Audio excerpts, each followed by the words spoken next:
Hi friends, நாம் இன்றைக்கி என்ன பார்க்க போகிறோம் அப்படின்னா, நாங்கள் வந்துட்டு இப்போ தான் ஃபஸ்ட் டைம் வந்துட்டு தீர்த்தகிரி முருகனை பார்க்கறதுக்கு நானும் என்னோடய ஹஸ்பண்டும் என்னோடய பையனும் வந்துட்டு வந்திருக்கோம்.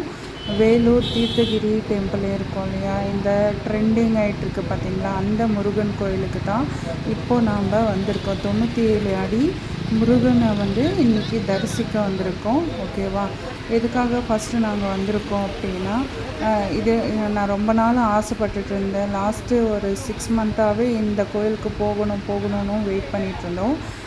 நாங்கள் வண்டியில் வந்ததுனால இப்போ அந்த மலைக்கு ஏறணும் அப்படின்றதுனால அந்த ரோடு வழியாக போயிட்டுருக்கோம். அங்கே செக் போஸ்ட் இருந்தது. 2 வீலருக்கு இத்தனை ரூபா, வண்டிக்கு இத்தனை ரூபா, அப்படின்னு ஆட்டோனா 30 ரூபா, அந்த மாதிரி எல்லாமே போட்டிருந்தாங்க.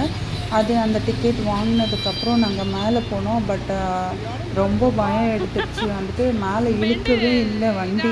அந்த அளவுக்கு கர்வ் எல்லாமே இருந்தது.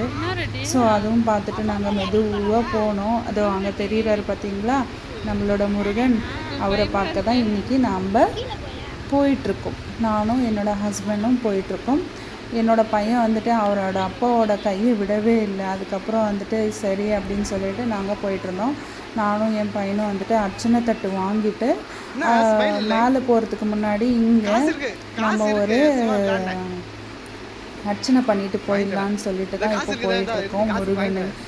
முருகனை தரிசித்துட்டு அதுக்கப்புறம் மலை மேலே போயிட்டு சாமியை கும்பிட்டுட்டு வரலாம் அப்படின்ட்டு ஜாலியாக போனோம். பட் நாங்கள் வர்ற வழியில் அங்கே போய் பார்க்கும்போது அங்கே இருக்கிற மங்கீஸ் எல்லாம் இருக்கும் இல்லையா, குரங்குங்க, அதெல்லாம் விளையாடிட்டு இருந்தது. எனக்கு பயம் ஆகிடுச்சு. கையில் அர்ச்சனை தட்டு வச்சிட்ருந்தோம். அந்த அர்ச்சனை தட்டுல பழம் இருக்கு இல்லையா, அந்த பழம் பிடுங்கிறதுக்காக அது பின்னாடியே வருது.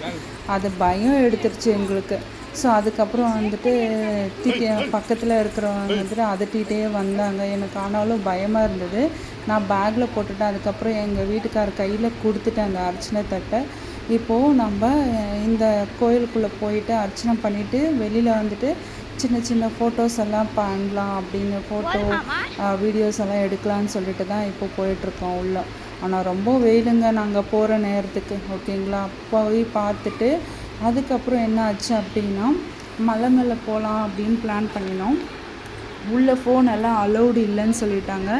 ஸோ உள்ளே அலௌடு இல்லாமல் நம்ம வெளியிலேயே இந்த ஷூட் பண்ண வேண்டியதாக இருந்தது. எல்லோரும் எப்படி இருக்குது இந்த வீடியோன்னு சொல்லிட்டு எனக்கு கமெண்ட் பண்ணிவிடுங்க. இப்போது அந்த மலை மேலே தான் இப்போ எப்படி இருக்குது பாருங்கள் வியூஸை. இப்போ நம்ம பார்க்குறது 5 மணி தான் இப்போது டைமு. அந்த வியூ பார்க்கும்போது அவ்வளோ அழகாக இருந்ததுங்க. அதுக்காக தான் இந்த வியூ எடுத்து நான் இப்போ உங்களுக்கு அப்டேட் பண்ணிகிட்ருக்கேன். பிடிச்சிருந்தால் லைக் பண்ணுங்கள், ஷேர் பண்ணுங்கள், சப்ஸ்கிரைப் பண்ணிவிடுங்க. இப்போ வாங்க போகலாம், நம்ம மலை மேலே இருக்கிற டெம்பிளுக்கு போகலாம். வாங்க போகிறதுக்கு முன்னாடி கற்பூரம் ஏற்றிட்டு நம்ம மேலே போகலான்னு சொல்லிட்டு தான் இப்போ போயிட்டுருக்கோம். படி ஏறணும், பட் எத்தனை ஸ்டெப்ஸ் இருக்குதுன்னு தெரியாது. நான் எங்கள் வீட்டுக்காரும் எல்லோரும் என் பையனும் ஏறினோம். 3 பேர் மட்டும்தான் கோயிலுக்கு போனோம், வேறு யாரும் போகல. ஆனால் ரொம்ப டயர்டாகிடுச்சுங்க. என்னால் முடியவே இல்லை வெயிலில் போனதுனால. ஸோ கொஞ்சம் வெயில் போக தான் கொஞ்சம் கால் சூடெல்லாம் கம்மியாயிடுச்சு. பார்த்தீங்களா, தீர்த்தகிரி முருகன் எப்படி இருக்கார், அழகாக இருக்காருல்ல, பார்க்குறதுக்கு ரொம்ப க்யூட்டாக இருப்பார். அங்கே இருந்து ஃபோட்டோ எடுத்தோம், வீடியோஸும் எடுத்துட்டோம். ஆனால் எனக்கு ரொம்ப டயர்டாகிடுச்சுங்க. பார்த்தீங்களா எவ்வளோ ஹைட்டுக்கு இருக்கார். பார்த்துட்டு இப்போது நம்ம வீட்டுக்கு கிளம்பிட்டோம். பிடிச்சிருந்தா லைக் பண்ணுங்கள், சப்ஸ்கிரைப் பண்ணுங்கள், ஷேர் பண்ணுங்கள். தேங்க்யூங்க.